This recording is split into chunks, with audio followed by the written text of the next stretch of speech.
Mardi 5 mai marquait l'ouverture de la saison 2015 des réunions techniques viticoles de la Chambre d'agriculture régionale, connue sous le nom de RES Alsace. Ainsi, 8 interventions se sont déroulées le même jour dans divers secteurs du vignoble. Ces rendez-vous ouverts à tous se poursuivront jusqu'à fin juillet à hauteur d'une réunion par semaine et par secteur.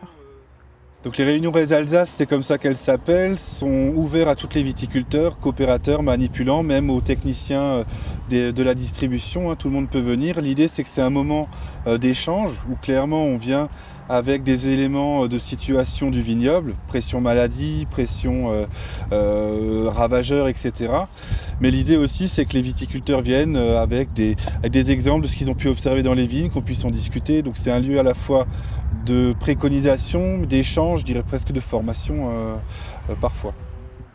À proximité d'Eguisheim, la réunion menée par Jérôme Attard a attiré un peu plus d'une trentaine de personnes. Après une mise au point sur le développement végétatif de la vigne et sur les disparités météorologiques constatées à travers la région, 2 thématiques ont principalement été développées, l'acariose et le mildiou.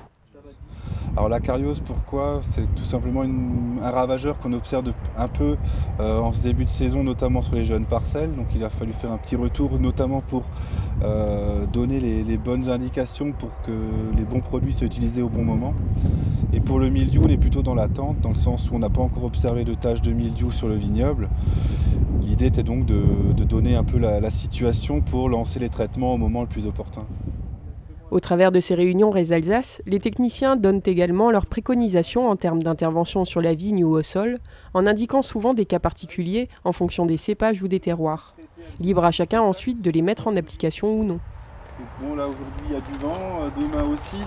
C'est plutôt jeudi qui semblerait être jeudi, vendredi, qui semblerait être les journées adaptées à faire un traitement avec des produits de contact. Aujourd'hui on était dans un moment où les travaux de taille de liage étaient terminés. Finalement pendant le débourrement, les viticulteurs ont réalisé plutôt l'entretien du sol. Aujourd'hui avec un stade de la vigne allant de 5 à 6 feuilles étalées, on reprend les activités je dirais manuelles de travaux en verre. Donc les pamprages, les bourgeonnages qui en sont à faire, je pense, dans les jours, voire les semaines à venir. Lieu d'information, mais aussi d'échange, ces rendez-vous hebdomadaires permettent aussi aux professionnels de la vigne d'interroger directement le technicien sur des points plus précis. Par exemple, ce jour-là, l'un d'entre eux demandait ce qu'il en serait de la drosophile Suzuki cette année. 2014 s'est achevé avec une vendange marquée par de la piqûre acétique liée à la présence de l'insecte drosophile.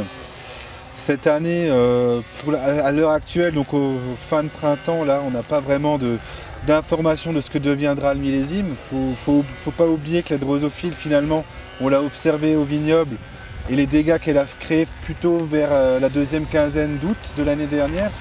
Donc là, on est plutôt dans la prospection, dans la recherche, dans l'étude, pour mieux connaître l'insecte et mieux connaître son développement et mieux comprendre comment gérer sa lutte finalement. Au sujet de cette étude, un partenariat s'est d'ailleurs récemment engagé avec nos voisins allemands.